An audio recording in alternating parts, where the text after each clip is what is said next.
Welcome back to Cult Pop. I'm your host, Jim Hall, and we're at the 2008 Confusion in Troy, Michigan. We're having a fantastic time. We tracked down husband and wife team Scott Westerfeld and Justine Larbalestiere, and that's a mouthful. It's an easy name to pronounce, but I keep on battering it, so I hope I don't batter it throughout the interview tonight. And we're just so happy to have you folks today. You folks are the voice of young adult science fiction right now, and I think that's absolutely fantastic. I found out about you through other folks just heaping praise on the two of you. You know, big sci-fi people saying the reason that we're getting the kids who are starting to read and get stuff is folks like you doing work like you do.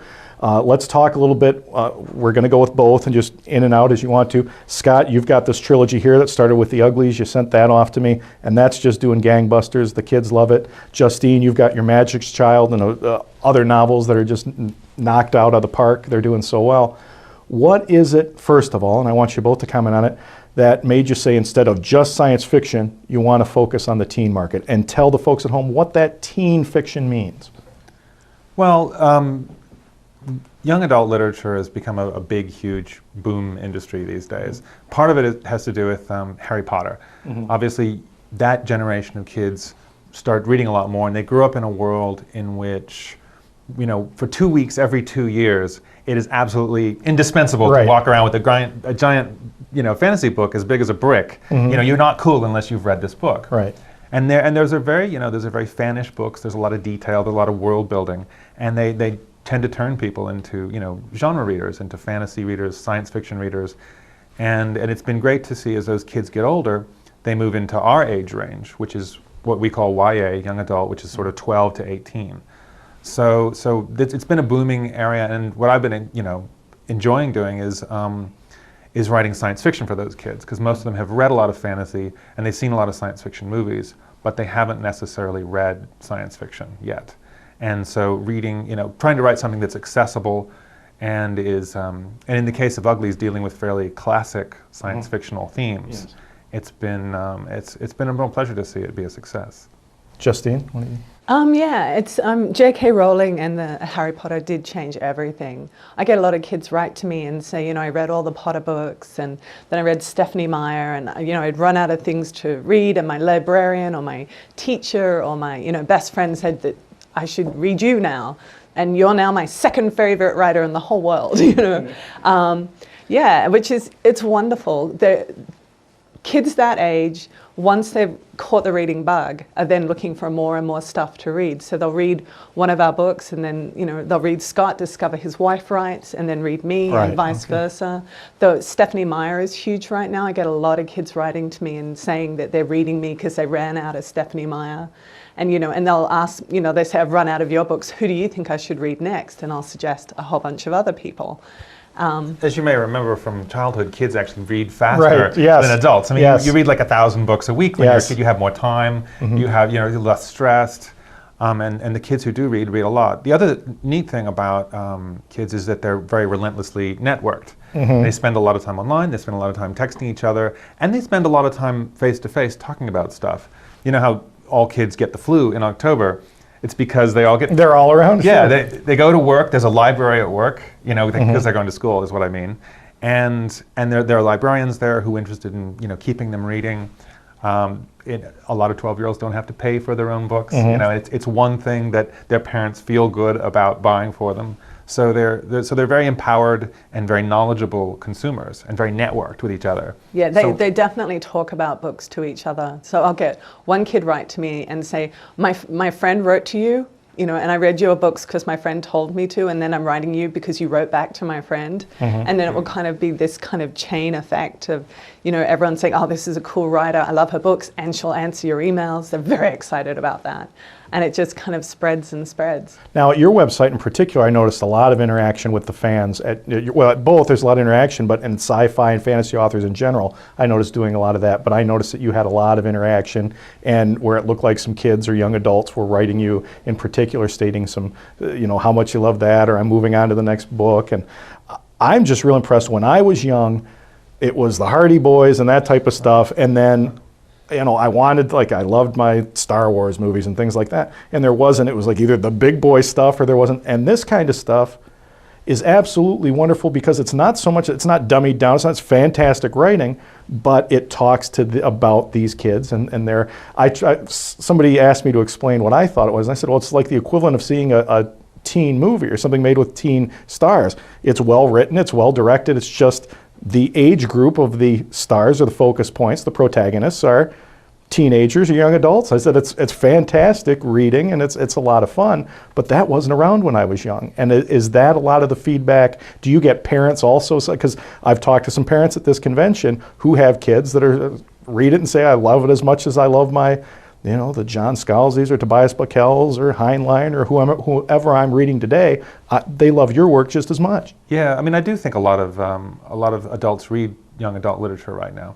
They that's possibly another effect of Is Rowling. Is that the Harry Potter? Everyone was supposed to read Harry Potter. It was such a phenomenon that everyone felt like they had the right to read it and the right to carry that book around without feeling embarrassed.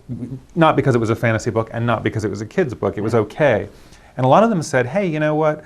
It's fun to read these younger books simply because they have a lot of story in them. They're not like the latest Zadie Smith or Salman Rushdie. It's not a lot of metafictional. Right. It's about old-fashioned storytelling where something actually happens, right. And I think that's one of the reasons why a lot of people do read YA now, and I know a lot of adults do, and we both have a lot of adult fans, and I think you also get the updraft of people reading what their kids are reading, just because it's fun to talk about it with your kid. It's kind of nice to know what your kid's reading. Kids are very relentless about bothering their parents to read stuff and bothering their friends to read stuff, right. to get more people to talk to it about, because they don't want to just read, they want to talk about it and buy the lunchbox and all that kind of, they get very involved and very intense. And there's been an explosion of mother-daughter book clubs as well, right. And both of us have had groups of mothers and daughters who are reading our books together. Did you have something about that on your website? I think somebody's website I just read. Maybe that wasn't yours about maybe that, but I had never a comment or something. I'd never heard about that, and I thought, isn't that wonderful? Yeah, I've had a couple of mothers and daughters write to me separately and mention that they both read my book, in a mother-daughter book club. And that they are reading these things together, which I think is really fantastic. Sure. It's bonding, plus you're enjoying something. My young experiences with reading after the Hardy Boys and stuff, Sword of Shannara, I remember, was one of the first books, and then you move up to other stuff. But that, I don't know that was young adult, but I guess back then maybe it was considered. A lot of those classic fantasy books, I think, totally fit as young adult. Like they had tend a teenage protagonist, often leaving home. Right. Yeah. Yeah, they have this journey, they discover stuff about themselves, learn more about their identity. I think Orson Scott Card, like the Ender's Game, is classic YA, sure. Yes. But it wasn't published that way. Right. And the category now is much bigger. And it is a fairly recent category, young adult. Well, so when you think about the books that you read, that everyone reads in high school, like Catcher in the Rye, or To Kill a Mockingbird, both of those were published as adult novels, right? And they've only become part of the teenage canon later on. They've moved into the high school curriculum. The same with 1984 in our genre, and I think that's just because in a way the category didn't exist when you and I were young, and now it existed to some extent, but there wasn't a section of the bookstore. There weren't imprints dedicated to it like there are now. Well, I guess something I really wondered is when I was trying to explain to a friend of mine who's an avid sci-fi guy, I was saying their books you're going to want to read the stuff. Just go to the description. Were you worried about being pigeonholed by having your novels called young adult? When really, if you took teen fiction off your books, right? People would say, I just read a fantastic fantasy, I just read a fantastic science fiction book.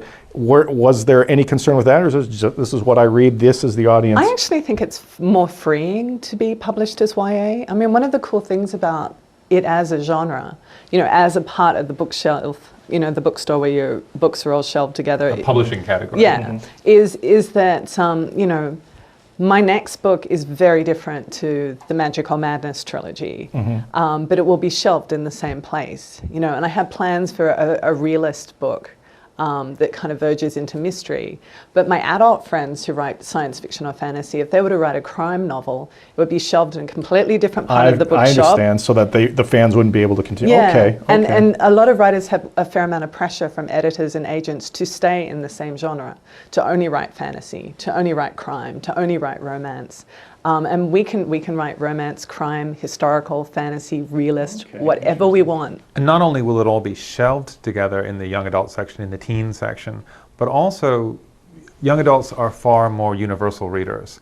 You know, adults, just as we've specialized Pigeonhole themselves, yes. just as we specialize do. in our We pigeonhole, professional life, yes. and politically and in all these other ways, I think kids are more open to things. You see a 12-year-old go into the library and they'll get a gothic horror novel, Right, and a a book Western. about sharks, Yeah, and sure, a Western, right. and a biography. They're still Right. reading nonfiction, and they'll put all this stuff together and not think about it in those terms. But you meet a lot of adults and they only read Tom Clancy knockoffs. Right. Or yeah, I only something- read mysteries. I only read westerns. Sure, that's a Yeah. good point. So they're less narrow, and they kind of don't care. I've never, in my life, gotten a complaint, like a fan mail that said, "How dare you write fantasy when you were writing hard, what's more or less hard science fiction before?" And adults, I can't imagine any adults saying, adult writers who switch from even fantasy to science fiction, they get complaints. Well, what I'm impressed with, I guess, is kind of what you just told me really kind of opens my eyes, because my exposure to this is just now for this convention, past month or so, getting in contact with you folks. And really, yeah, I assume, okay, you write this book 2 or 3 years ago, the 15-year-old's going to follow, and I bet somebody who reads you two at 15 will continue to read you at 21 or 25. Hopefully, that would be great. I would bet. At least until they have kids, and then we can all start over. Right. Well, because I keep on going back to your books aren't dummied down. They're well written, very readable, very descriptive books that I would. If you dumb something down, teenagers are incredibly canny. You dumb something down for them, they will spot it faster than the adults will, and they'll be angrier about it than the adults will. That you just can't do that. It's the kiss of death. And I write something that I want to read, whether it's for adults or for teenagers, and there may be different themes. Like you said, young adult literature is about identity. It's about figuring out who you are in this big world, and how the world works in a way that's a little bit more innocent in a way. And it's about figuring out and not being too set in your ways, and actually becoming a person, becoming identity. But other than those themes, you can do anything you want. So No, that's absolutely true. And we would never do that, because I write for myself, but I now also write for Scott. So, everything we write, the first person to read it, other than ourselves, is, for me, it's Scott. And when we're both writing a first draft, every 3 or 4 days, we'll read out loud the first couple of chapters and kind of get instant feedback. And then, we'll go back and forth that way. So we have a lot of influence on what we write. And if I think Scott's being lazy, if I think he's pulling punches and not going where he should go, I will tell him. And I will make him change it. So you've got an extra editor in the house, both of you do, don't you? You've got kind of. Well, writing's funny, because if you're just writing, without being married to a writer, one of the things that happens is you write this stuff, and you finish a book. It takes a year to write the book. It takes another year for the book to come out, and then maybe 3 months later you get some review, and that's Imagine playing football and scoring a touchdown, and 2 years later, someone, the crowd goes wild. Well, yeah. Like, no one would play football if Right, it worked that right. way. So it's really nice having the feedback that's coming instantly. Like Dickens had it, because his novels were being serialized. So he was actually getting reader feedback on a weekly basis. And it's nice to have, like, we're doing this every 3 or 4 nights. So I feel like the story is unfolding in front of an audience. Just like a storyteller around the campfire is getting those reactions much more and quickly. probably unbelievable, valuable feedback on both ends, because where an agent or somebody might tell you what you want to hear, or to get the book out, you folks are being, I bet, brutally honest with each other. I make doesn't work. Justine cry. So. Well, that's not nice, but And I completely changed the course of one of his trilogies, Right. because he was being a coward. Yes, I was being a chicken. There was a kidnapping that was being planned, and she said, "Oh, that's going to be great when they kidnap him, because this can happen and this can." And I was like, "Oh no, the kidnapping is going to fail, because otherwise." And I was really angry because I realized how hard it was going to be. right. And so she's making you work harder to a But means to an she end. ultimately convinced me that it completely changed the whole scope of the trilogy and it changed what the whole thing was about, what that character was about, certainly. We're kind of touching on now something I wanted to touch on, and that's the buzz around before I get here hours before to set up and get ready, and you go talk to people. Oh, you're going to interview those two, the husband and wife team, the super team, and that sounds like a pretty cool thing that everybody kind of knows. Here's this great, one with the other. You mentioned earlier, Justine, that sometimes somebody like Scott's works, or vice versa, somebody like your work, and then say, well, my husband also has a lot of great stuff. That's kind of a cool thing you got going. You're not out there, you're a team going out, but a writing tandem that really has, but separate, but can really help each other, and that's what I'm hearing here. Talk a little bit about that. Well, I think that's really cool. It's made everything so much better. It's when Scott toured, he had his first big tour, which is what every author kind of longs to have, and not many get. So he sent on the road in October, and I went with him. And so, I was with him at every appearance, and, and some of my fans would show up because they heard that I was going along as well. And I get to talk to the booksellers, as well. And some of them hadn't heard of me and didn't know we were married. And so they ended up kind of picking up my books that they hadn't otherwise. And also, it's really, everyone we know who's toured on their own just gets really lonely and kind of really miserable. Whereas every time Scott was really tired and things were kind of out of control, I would take care of stuff. Like, dry cleaning, really mundane stuff, but you had someone there and also someone who understands publishing and how it works, and you can kind of decompress. It really does make everything kind of 10 times easier and more fun, I think. The other interesting thing about it is, of course, that probably around the age 12, fewer boys are reading. Mm-hmm. So the sort of archetypical YA reader is a 13-year-old girl. Mm-hmm. And 13-year-old girls are very interested in relationships, and social networking and things like that. But they're absolutely fascinated by the fact that we're married. And when we do appearances together, that's one of the first things they ask is, how did you meet? And have either of you ever written something that the other didn't like? They ask the same questions you did about how you help each other. But it makes it, in an interesting way, it makes us as writers more real as human beings, because there's two of us being writers together. That adds a dimension to the 12-year-old girl that's something of inherent interest to them, and it makes it seem more like like it's a family industry.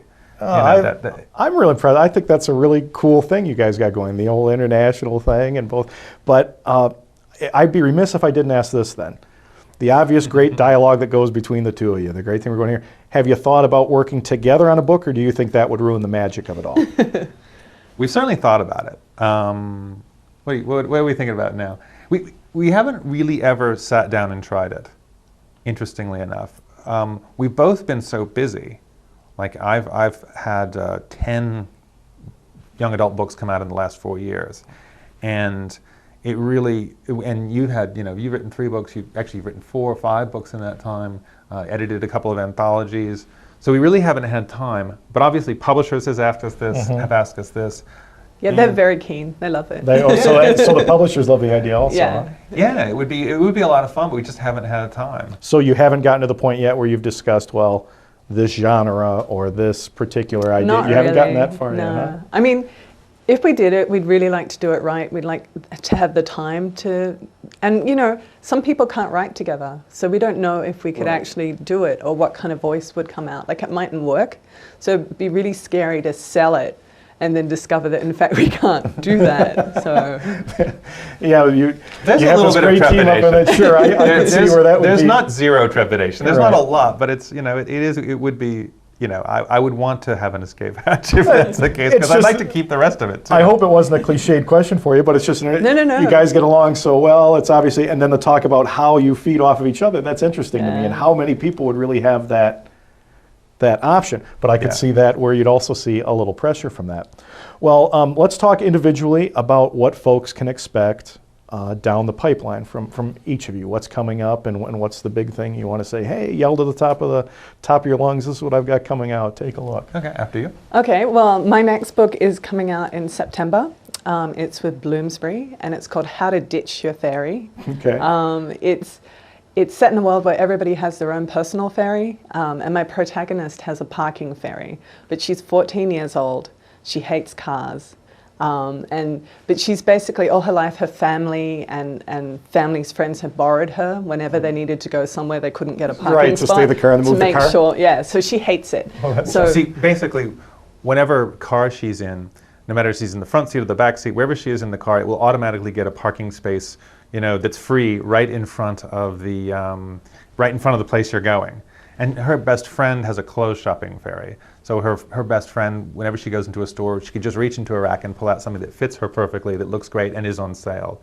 Her worst enemy in school has an every boy will like you ferry. Some people have good hair ferries or loose change finding ferries, never getting lost ferries. So it's all about Charlie's wanting I to could get... use a few of those. A few of those different ones. So the story is her quest to get rid of her ferry and get a better ferry. So. And while we've got you talking, we've got a little more time for both of you. Bring everybody up to date on your Magix trilogy, and they can find that online and everything. Bring folks up to date on that Okay, too. I had the trilogy that I have out now. In fact, in February it will all be in paperback, so cheap. Okay. Is Magic or Madness is the first book, and then Magic Lessons, and then Magic's Child. And it's about a 15-year-old girl who she winds up in her grandmother's house and opens the back door. And this house is in the inner city of Sydney. And she opens the back door, steps through, and there's a blizzard. And it's the middle of winter, and she's gone from summer to winter, from day to night. And she thinks she's in this other world. She has no idea what it is. What it is, in fact, is New York City. Okay. So, and it's kind of about her adventures. She comes from a magic family, but she didn't know it. And what she also doesn't know is that every time you use your magic, you shorten your lifespan. So, but if you don't use the magic, you go insane. So the quandary is... So you've got to be right in the middle Yeah. ground. That's kind of cool. Yeah, so... You have to use just enough magic, which is why it's called Magic or Madness. Yeah. And 'cause now that's with kind your of the book choice. due in September, do you anticipate that leading to a trilogy or more? Or are we just going to see where it goes? Well, at the moment, it definitely stands alone. It's just its own book. And the book that I'm in the middle of now is completely different and unrelated. So, but, if it's really successful, I do have some ideas of, what I might write next that's related to it.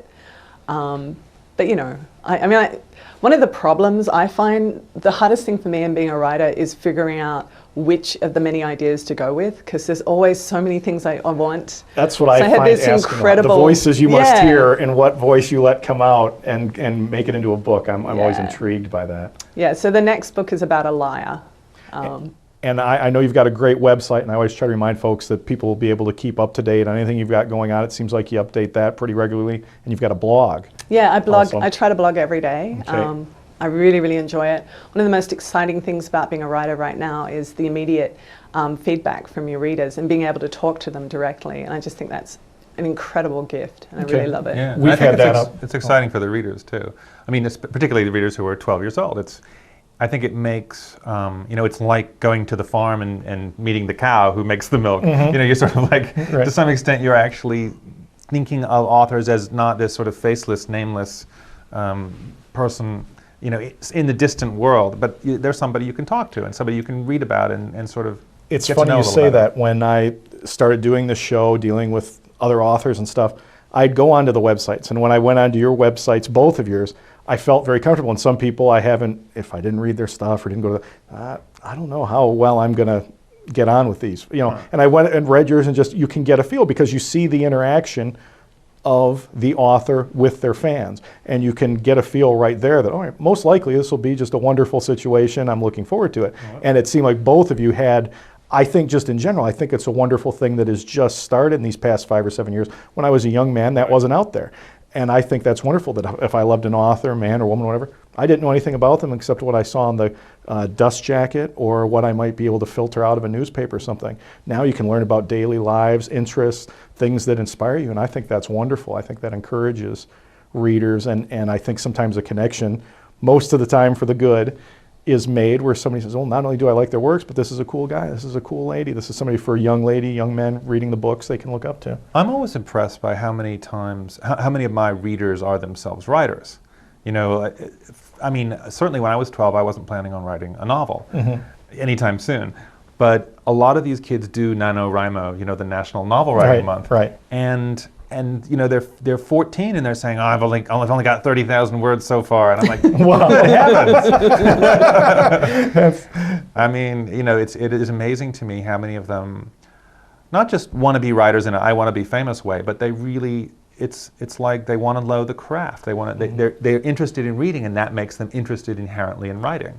I mean, both of us get asked a lot of craft questions, like how do you rewrite, you know. And from the young folks. That's Yeah, how do you get an agent? Yeah. Wow. And there's people 40, 50, 30, 25 struggling with that, and they already know at that age. That's you might have some competition before you know it from some of these people you're giving advice to. Before we run out of time, Scott, I'd like you to let people know what's coming down the pipeline. Okay. Well, I do want to talk about the Uglies just real quickly. It's set in a world. It's set in a dystopian future, about 300 years in the future, and when you turn 16, you go through this massive cosmetic surgery, and you become incredibly beautiful. Yeah, you become incredibly beautiful, and everyone grows up. It's such a part of the society that every stage of life is called by what you look like. So you know, when you're young and kind of cute, you're a littly. When you're in your gawky teenage years, you're called an ugly. That's the word for being a teenager. Right. And then when you become 16, you become a pretty, and that's the word for somebody who's been through the operation. And some of your characters find that maybe they don't want that. Maybe Right, they're they become happy with who they are. conscientious objectors in effect, and when they want to keep their own faces. So, so it's a very you know, involved, you know, dystopian future with revolutionaries and all that kind of stuff. What I'm working on now is a book called a trilogy called Leviathan, which I don't want to say too much about. But it's set in 1914, but it is an alternate history. It's a very strange 1914 in which there are living airships and you know, and diesel-powered walking machines. So technology has gone off in very different directions than our 1914. But World War I is still about to happen, and the two characters are the romantic leads. One of them is an Austrian, and the other one is English, and they're on opposite sides of the war. Oh, okay. And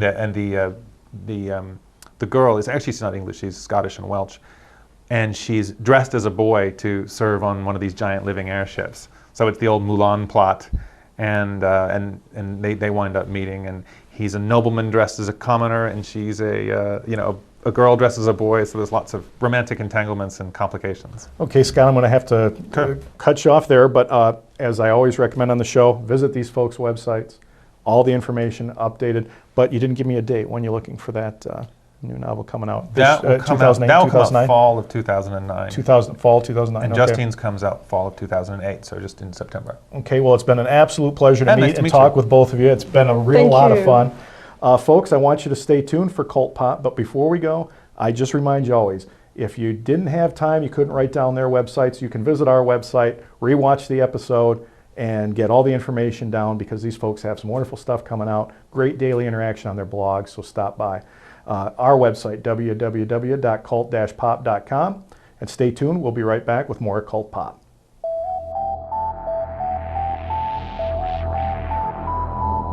They came from every corner of the country, from small towns and big cities. But they all shared one thing in common. They belonged to a family called Marines, a tough and determined few dedicated to protecting everything we hold sacred. And still, they come. Celebrate the 225-year history of those proud few who have earned the title Marine. Well, that wraps up another edition of Cult Pop. Thanks so much for watching. We really appreciated Justine and Scott coming on. They're just wonderful folks. I hope you enjoyed the interview as much as I did. Just wonderful people, and their books are fantastic. So take the time to visit their websites, support them, and as always, if you want to visit our website, please visit www.cult-pop.com. Thanks so much for watching. I look forward to seeing you next time.